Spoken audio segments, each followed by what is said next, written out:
welcome to Riff TV. My name is Jason JROCK Houston. We're speaking with Steve Pfister. Steve, many people know you like myself. I first learned of you probably back in 1988 when you were playing with 12 Lita. years old. Yeah. So let's talk about that. How did you get that gig? And did you play on the album, or were you just in the touring band? I can't remember. Well, before that, my first gig prior to Lita Ford was I played club bands forever. Okay. But there came a time where I just said, I'm not going to do any more clubs. I'm just going to play in national acts. And I got a call from a very good friend of mine who's playing in an incarnation of the Iron Butterfly. Okay. Yeah. All right. So next thing you know, I'm out on the road and we're playing with Savoy Brown and Mountain and Grand Funk Railroad. And I'm just a kid, and I'm hanging out with all my idols and stuff, right? All the legends, right? Yeah. It was great. And talk about learn while you earn. Yeah. And then when that kind of ceased to be, to be going, then I got a job with Michael DeBar's. Okay, of course, yeah. And then I started doing a bunch of sessions here in LA for a good friend of mine was a producer at Jet Records. And that was Don Arden's label. And okay, yeah, Black Sabbath, yeah. All that stuff, and Gary Moore and all the greatest stuff, So I remember I would see Lita coming in and out of the office every once in a while, and I didn't know her, that kind of thing. It was the kind of thing where then the word went out that she was going to be looking for a guitar player, and then everybody in town was auditioning, and my friend Danny Johnson and Len Campanaro, they were playing in a band called Private Life. Okay. Eddie Van Halen produced him. And okay, I remember that. Yeah. Between all that stuff, they said they were rehearsing at Third Encore or something here in town, and Lita come in the hallway. She goes, "I'm auditioning guitar players. I can't find anybody I like." And both of those guys, much to their credit, said, "Call Steve. Call Steve. He's the guy. Call Steve." And then between that and the producer from Jet Records saying, give this guy a call. And that's kind of how it happened. I went to the audition and there were still 8 guys waiting to play. What I love about that story, Steve, is the fact that, like I said at the top of the interview, like most people, I know you from, your gig with Lita Ford. And you make a very good point that, okay, that may be where you know me from, but there was stuff that came before, and I always love talking to people like you and finding that out. Okay, what did you do before, and what led to this? Well, it's the thing, the music thing. I mean, how lucky can any of us be these days to say that they were in a big rock band or a famous rock band in the '80s? I mean, we had MTV, we had, there was a lot of stuff. We were on great tours. I was so fortunate to be in Lita's band at the time when Sharon Osbourne was managing the band, and so we got on all the best tours. Of course, Lita's the main person in the band, but of course, I think of everybody in the band, probably you were the most high-profile band extra. Yeah. Really? I mean, at least like what I remember picking up, Circus Magazine and stuff like that at the time, and you'd always see like guitarist Steve Pfister, and she was so cool. Let me tell you, we were, when I was thinking about us having our chat today, I was thinking about, how really gracious she was to me. It was right at the time where there was, she had tons of interviews to do. There was all sorts of stuff. And we were rehearsing a band like crazy. And she called me one morning and said, "Hey, listen, I'm going to be on all these interviews and stuff." She goes, "Would you run the band? Would you do the rehearsals? Would you, do this kind of stuff?" And I said, "Yeah." So I kind of got my band leading chops there together. There you go. And of course, we all were all so gun-ho to do everything. And I was really grateful for that. And as far as guitar parts went, she is super generous to me. Yeah. And something, I was thinking about this. If I had more really cool leaders like that, I might have been a sideman for a lot longer than I was. Yeah. Because there's a ton of gigs after that as well. Oh, sure. That's part of the reason I contacted you, because I was getting on your webpage. And I'm like, I wonder what this guy's been up to since. Quite a bit, as you said, and I don't know that we'll get it all in this one interview, but that's the thing. So I guess the next obvious question, what was the point where was it out immediately after the tour, or how much longer did you work with Lita, and what was the process for your departure? It was about 3 years, I mean, from start to finish, because it was a long startup time, before everything got done, before everything started to happen. There was just so much touring and so much stuff to be done. And we went for about 11 months straight that year. And we toured with Ted Nugent and Poison and Bon Jovi and Yngwie Malmsteen. As a guitar player, what was that like for you, Yngwie? I mean, he's quite a bit different, We did dates with him, and Yngwie was great, because everybody go out eating dinner, and right, they'd be in catering, and him and I would play in the dressing room, and he's super nice, and a killer blues player, even back in the time when nobody, thought it. He was great. Yeah, and I don't want to let out any secrets, Steve, but I gotta say, you really don't look your age. I mean, you look like probably as young as you were back then. I mean, I don't know what your secret is. Maybe the music keeps you young, huh? Well, thank you very much. And of course, like I said, I was 12 years old when I joined her band. Practically. But I don't know. Something. It's the business has changed so much. I'm sure. And obviously, anybody that stays in it. I mean, one thing that's really different is, back then, didn't even have the internet, obviously. There was no internet. Great rock mags, like I was talking about, Hit Parader and Metal Edge and Circus. Man, I missed that. I missed that stuff. Remember that when you'd get those magazines and you just go through everything and you just go, oh my God, this is great. The big thing I remember, I remember 1988 when that Lita album came out, seeing like in Circus magazine, tell you when the release date and all that was and what the first single was in the video. Everything. And were you actually involved with the album, or were you just in the touring band? I couldn't remember. Touring band. Okay. Yeah, that's pretty cool. Did you start, as the tour would go on, did you start people, obviously people recognize Lita, but were more and more people coming up to you now? Surprised were you? Yeah. I mean, I was luckily enough at the time to get, little things in Guitar Player magazine, stuff like that. And I had an ad for a string company that was huge, and we get off the plane in Finland, and all the kids would be they'd be holding the ad, and they'd be going, oh, Steve Vistos, it was really cool, So that was nice. That was, when things weren't quite as saturated as they are now. Yeah, I mean, a lot of bands, you don't even need a record deal. I mean, to even put an album out, a lot of people do it independently, and there's double side, to that. But so what was the point when did you decide to leave Lita? Was it just a matter that there wasn't any touring for a while or anything going on? I got a job offer. I can remember coming back after those 11 months, and I can remember distinctly laying in my bed and pretty much like in a coma. And remember the answer phones back in the day? The answer phone went off, and I got an offer to go play with Steppenwolf, with John Kay and Steppenwolf. Oh wow! Another and I'm laying there. Band. I'm exhausted, and I'm going, So I went down and auditioned, and met John, met the guys, and it was a pretty good fit. And the next morning I get the phone call. Well, you didn't get the job. We decided to go with this other guy. Oh, wow. But thanks for coming down. But 3 weeks later, that guy who they picked, who should remain nameless, but I'll tell you anyway. I don't care. He wound up in jail. They had a 3.5 month tour booked and going. 12 people in the crew, the whole bit. I get a call overnight to join the band at Mile High Stadium in Denver, Colorado.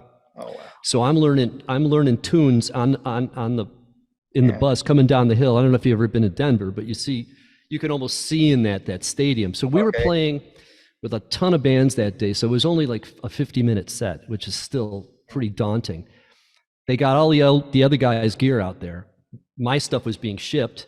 I just had guitars, and there's cheat sheets, and I got shit laying around. Like that. So it was a little trial by fire. So anyway, I did that gig, and I was essentially, whatever. It wasn't my record deal, and Lita's a solo artist and a great one. So the difference between that and the Lita gig, obviously, like playing with a band like Steppenwolf, Although you were quite young at the time, I'm sure, like a lot of us, you heard a lot of those great Steppenwolf tunes on the radio, over the Sure years. did. I played them in bar bands as a kid, Yeah. And you know? so, talk about that because, joining a big band like that, did you know any of the tunes, or what was the process? How long did it take you to get to the point where you felt, you had the tunes? I knew the majority of the tunes. Of course, Yeah. all the endings and stuff like that. And of course, they had some new songs, and it was a really good experience. I enjoyed it. I wound up doing it for 3 years. I mean, there was a little respite in between, Yeah. but we played in we played gigs with Rod Stewart. We Wow. played gigs. We played on a bill with Garth Brooks once to like 270,000 people. Yeah, and the cool thing about It's that for huge. me, Steve, is like, playing in a band like Steppenwolf, doing shows with Rod Stewart and Garth Brooks, it exposes you to different types of Sure. musicians and fans. That's got to be a pretty cool gig, doing a gig with Garth Brooks. And Steppenwolf. Foghat was on that bill too. It was crazy. But even Foghat's, Foghat, Garth Brooks, and then like the rock bands are kind of getting introduced to the country crowd and vice versa. Sure. Yeah, Yeah, absolutely. and Absolutely. Foghat, I gotta say, I tip my hat to Roger Earl. He's the one remaining original guy from the band, but he's been doing it all these years, and that guy is almost he's in his 70s, and he's still beating those drums. I love Foghat. Always had as a kid. And I saw when I was a huge Savoy Brown fan as a kid. Yeah. And then when they turned into Foghat, they were opening on the Beck, Bogart, and the Peace tour. Oh wow. And speaking Yeah. of, Talk about Beck, Bogart, and a piece. Jeff Beck just tragically um, died, but that album turns 50 years old this year. And from what I understand, Carmine's going to put out like a special box set. Carmine will put out about, I could send you some stuff. I Uh-huh. played on a ton of stuff with him and Tim Okay. Bogart. I was going to say that Well, we look I've forward to been that one.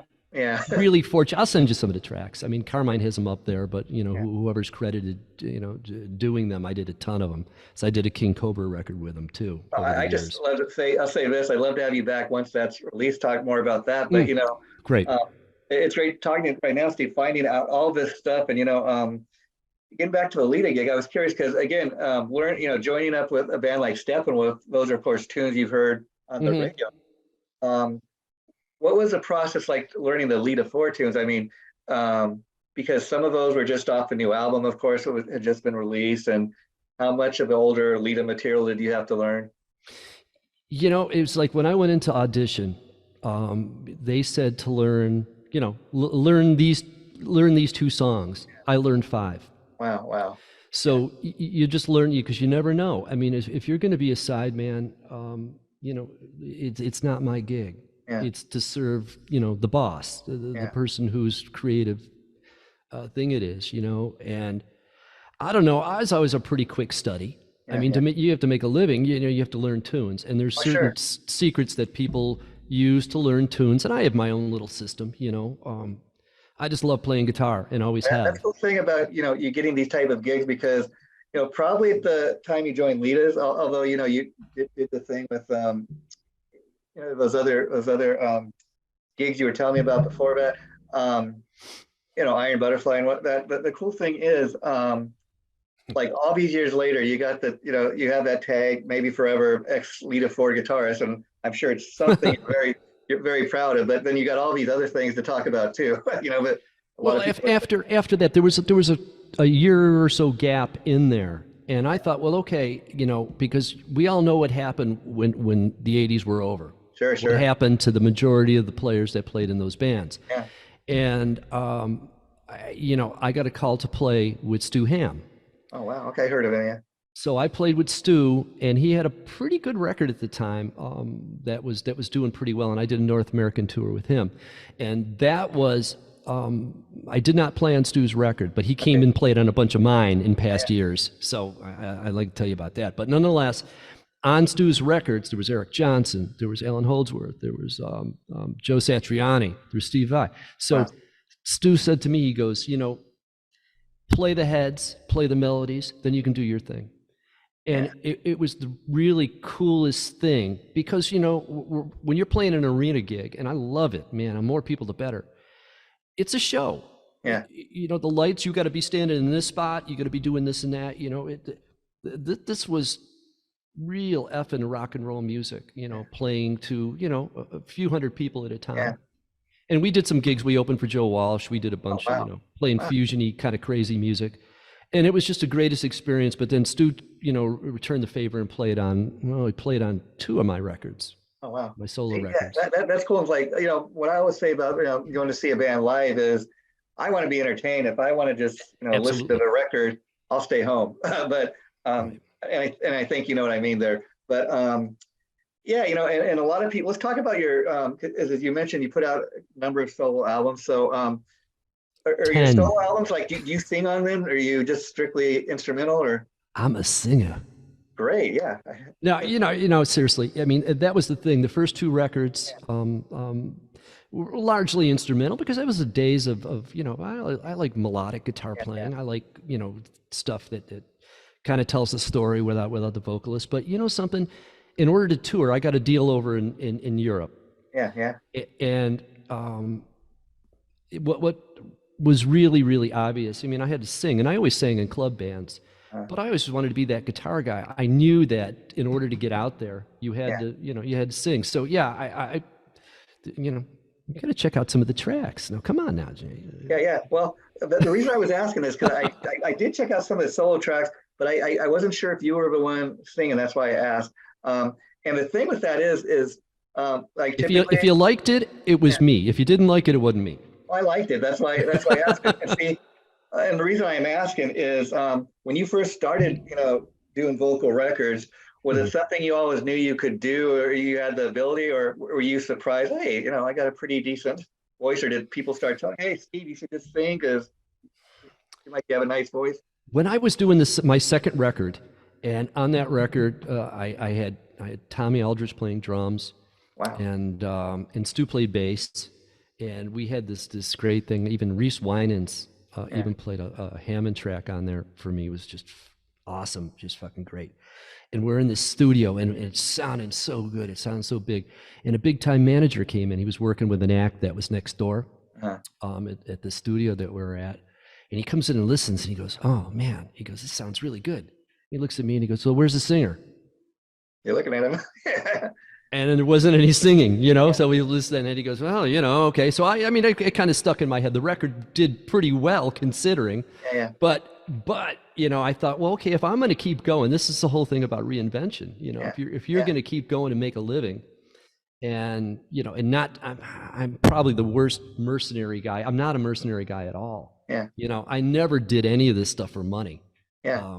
Consequently, you know, but it just happens to be what you do, right, for a living. It's what I do, and we know how fast the world is working, that we have to really reinvent, you know. And truthfully, you got to get every cent you can, if you know what I mean. And in this music world being what it is today, I mean, you're lucky when people go to your YouTube, they even play the songs all the way through, you know. They won't even go all the way through, and you don't get paid for it. You know what I mean?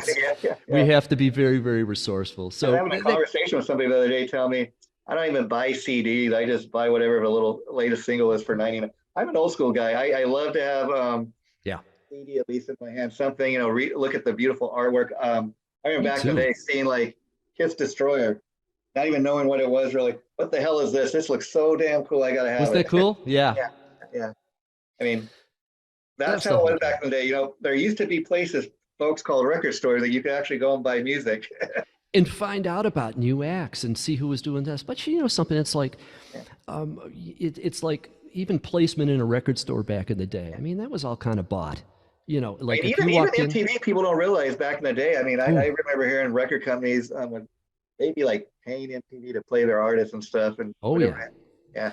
And a lot of bands that made those, even back then, the Lita videos were 120,000, 150. That's you know, 30 years ago money. That's a lot of money in today's terms, you know, and you have to recoup that money. Yeah. So the business, you know, is something, you know, and then business is always a thing. It's like my tour, my solo tour, which is canceled, the latest one over this pandemic. 3 times it had to be rescheduled. So every time things get rescheduled, agents aren't particularly happy. I'm not happy. Yeah. And it's then you wind up losing one festival. You lose one festival, Sure. that's the gravy for the week. Yeah. So, it's challenging. You're lucky. I mean, the fact you're getting on big festivals like that says something about your level of talent, and that you got that kind of a fan base. I mean, Wasp, one of those big bands from the 80s, I mean, they just toured for the first time in 10 years, did a great US tour. Now they're touring Europe. And from what I understand, because they hadn't played in the US, the promoters were really nervous. Well, I don't know, they haven't played here in years. And yet almost every show on the tour sold out. Fantastic. And now they're doing these big shows in Europe, but they've always kind of, for the last 10 years, they've been doing most of their shows in Europe, just like Mr. Big. They do like 4 shows a year, maybe in Japan, they make bank. Yeah. That's just it, and it's like I said, you got to be resourceful, like we for the solo band, we got on some really good tours, because I had one record that was number 2, and it was an indie sort of, it was like my second European label. Yeah. I don't even want to tell you about the first one, but I'm sure you probably know. Labels are, they're supposed to be business partners these days. We toured with Y&T, and then we did a Joe Satriani tour. Wow. And that really moved us up. When I started, the record was like 30, and then it came to be number 2. Yeah. So these little things, really, really help. I don't know. There's a thing with that, Steve, though, like, if you say, I'm on a little indie label, but you know what? Number 2, okay, it's not number 1, but it's number 2. That's not too bad, especially. Well, something, in a lot of this stuff, because it is promotion and money and things, the only thing that beat us was Kenny Wayne Shepherd. And that was at Epic Records. And that's serious cash. I'll tell you another funny story, like the latest Def Leppard album, I mean, I wouldn't exactly put it up there with Pyromania. It's great, though, like you said. And the interesting thing is, it went to number 1. It was number 1 for a week, but by the next week, everybody forgot about it. But it went to number 1. It's the number 1 album. You know what I mean? Yeah. Our fan base is, I guess they're such a great band and so good live. And what I love about Def Leppard is, people may say, oh, it's not Pyromania, but you know what? They're putting out, I respect the fact they're putting out great new music still. Their bands are just simply living off their catalog of music. And that's the other reason I want to talk to you, Steve. Get to know a little more about, you and your solo career and what you're doing now. And I really love the fact that, like you said, okay, I know you're a guitar player, singer, songwriter, and while you're a great songwriter, and it's a great thing that when you write a song, maybe to give it to somebody else, and they turn your song into, what they do, their magic, so to speak. And that's got to be like a great interpretation. But you feel as a solo artist, I'm sure you could have somebody else that's just a masterful lead singer come in and sing your songs, but you feel that, being that it's a Steve Pfister band, these are songs that you wrote, that maybe you can sing them better, more from the heart since you wrote them, as opposed to having somebody else come in and do it? That's a really great question. And something is coming kind of age as an artist. It's like, we know anybody that's jumped on the bandwagon of somebody who was, you're always a year or 2 late.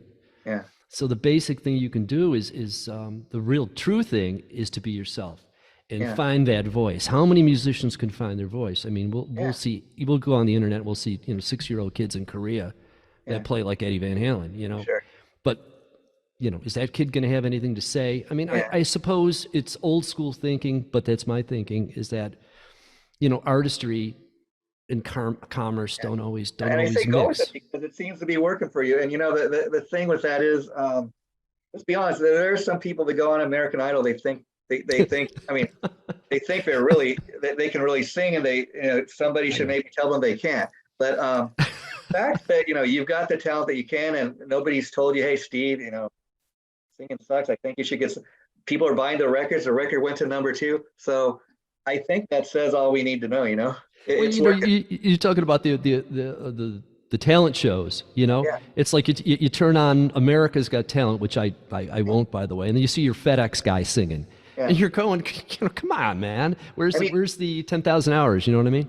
I mean, there are a few exceptions to that, but I think even American of course, Idol, yes. I mean, people had gone on to have careers, but the thing with even a show like American Idol, Right. why I have more respect for a guy like you is you're in the studio, you're writing, you're creating your own music. People on American Idol typically they'll tell them, okay, we're gonna write the songs for you. We're gonna create what you are, Yeah. where you're more true to who and what you are. Well, thank goodness. And I think this way, I mean, you'll hear two schools of thought. It's like, oh, okay, now that we're by and largely our own business thing. So we're in charge of writing, we're in charge of rehearsing the band, we're in charge of getting the guys. We have to bankroll, the rehearsals. We have to get everybody going. If you're part of a huge machine, kind of a singer, I mean, God, I don't know.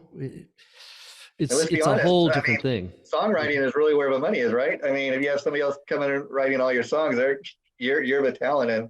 Used to be. Now the publishing is because the market's so fragmented. You get that big hit record. You're actually doing better off if you get something in a movie. You make a little bit more money. I mean, I know a lot of the '80s guys. Some of them are doing stuff for TV and soundtracks and stuff, and they make a ton of money. I was lucky enough to get a couple of songs and some things, in the like Spaceballs and a couple of things, which keep paying. Yeah, I see that. Let's talk about that. I wasn't aware of it. I mean, Spaceballs. How did that come about? It's what happened was I got involved with, I did live in Nashville for a couple of years, right when the grunge thing started happening. And I was always kind of a roots guitar player anyway, regardless of the hair and the sound and whatever, it's just image shit, Yeah, you seem to be one of those guys that can kind of just do whatever, Well, I would like to think if you hear, it's me. Yeah. But, I mean, because I love playing on other people's records, and they need something, I'll be glad to do it. And I have been. And Christ, I just did one this morning. It was much fun. And the other thing is, being a guitar player, a lot of times, guitar players, okay, a lot of them don't typically think they can sing. So they'll say, okay, well, I'm going to put together a great guitar album. And that's great too. But I think what's different with that is, to me, when you're doing instrumental music, if you're Steve Vai maybe, or Joe Satriani, those guys are great at what they do. It's not like every track on the album sounds exactly the same. They all really stand out, those guys. But I think when you're doing, and correct me if you think I'm wrong, I think a lot of times when you do instrumental music, it's great if you're a fan of that. But it's more about like a vibe or kind of what your emotion is. Where if you're doing vocal tracks, maybe it's more from the point of telling a story. You're more thinking about what the lyrics mean. I would totally agree with that. I think, but as far as there's a lot of really wonderful guitar records out these days. But look at the two big guys you were just talking about. That I remember the first time I heard Satch Boogie. I was driving in the car and I had to pull over and they go, "Oh my God, this is incredible! What the hell is this?" Yeah. But you see, that was 35 years ago. Yeah. I'm not saying that there's some incredibly great guitar players. Sure, there is. You just have to find it. Yeah. But we don't have it. We don't have the kind of medium like we did back then. See, everybody has a computer. Everybody can do it. So there's no more screening. Yeah. So who screams the loudest gets noticed. I find a lot of people to do these interviews with. Like, of course, I was aware of who you were, and so I'm looking for people to interview. And you're one of my friends on Facebook, and came across your Facebook page. Was reading what you're up to now. I'd love to interview Steve and see what he's up to now. And that's the cool thing about the internet. It's easy to look people up like that and find out what they're doing. Now, we didn't have that back in the day, but also, with the internet, I mean, like even back when you were doing shows with Lita, people couldn't go on the internet and find out, okay, what was the set list last night? What are the songs there? Exactly. You just had to go to the show and enjoy it. It was more the myth. Back then, because you didn't really know, who's going to be there, or what's going on here. Now everybody knows everything. And see, like we've only scratched the surface today talking to you, Steve. I'd love to have you back because you got a great history. You tell great stories, and I've discovered stuff about you that I didn't even know. And so watch this interview. I think they're going to really enjoy that. But I got to tell people, just even going on your webpage. Like you do a great job of telling your history and what you're doing, and it's really up to date. Thanks. Yeah. Something. It's just like so name droppy, But that's what this is for, right? I mean, I don't. That's what we're for. We're supposed to talk about. Who's going to promote your music better than you? Well, I've been super fortunate, and thanks for calling me. I appreciate it. I mean, I've always had great people to play, in the bands, and trust me, they never really did it for money because there's never really a whole bunch. So I'm very happy that I've been able to sustain. Are you like when people come to your shows and they talk to you after you get off stage, are you surprised to find out like how loyal your fan base is? Well, that's one of the reasons why I'm grateful for that, however many, but even in Europe, like we're going once, twice a year. And then there'd be guitar player guys. Next thing you know, they're bringing their kids, wow. It's totally cool. Like, oh, here's Steve, this kind of thing. And it's really a great feeling. And that's what I found, the fan base more or less in Europe. And so, Steve, before I let you go, because we did a great job, I think, of telling a good portion of your story. Like I said, I think we really only scratched the surface. Now, when the box set for Vivek, Bogart, and Apathy, I'd love to have you back talk about that. But before I let you go, bring us up to date. Like, what are you currently working on? We have an EP that's pretty much in the can. It's done. And with all the touring being postponed, we're going back over. We're going to be in September, October of this year. We're going back over, and we're going to go play rock and roll for everybody, and have a bunch of T-shirts because God knows who's going to be buying records. Well, Steve, let me know once you're ready to drop that, and we'll have you back, and we'll talk specifically about the new EP and help you promote it. Okay? It'd be my pleasure. Take care, thanks for inviting me. I appreciate it. You're welcome back anytime. It was great talking. Bye-bye. Thanks, Jay. Take care.